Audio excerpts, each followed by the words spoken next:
What's up, guys? Quick announcement. Covert Instruments has released the Reaper pick set into the Chop Shop. Now, if you don't know what the Reaper set is, then you've obviously been living under a rock. And if you don't know what the Chop Shop is, then I really just, I cannot with you, okay? But since I love you so much, I'll go ahead and take a moment to explain. The Reaper set is that really cool pick set that was designed by McNally, and I'm sure that you have seen the tensioners around by now.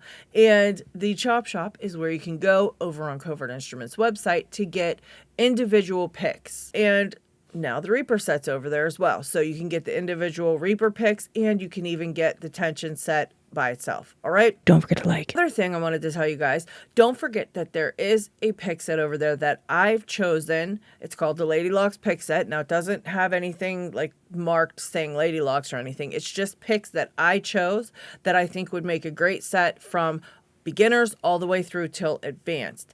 I did swap out some things from the set so that way I can include some of my favorite Reaper profiles, and of course the Reaper tensioner set has been added as well. I don't make a commission or anything off of the Lady Locks pick set. It's just a set of picks that I chose that I thought would really make a well-rounded pick set. Don't forget, guys, that Covert Instruments offers shop pay to pay for things, so it does break things down into installments, which makes it easier to pay for. Bye. Subscribe.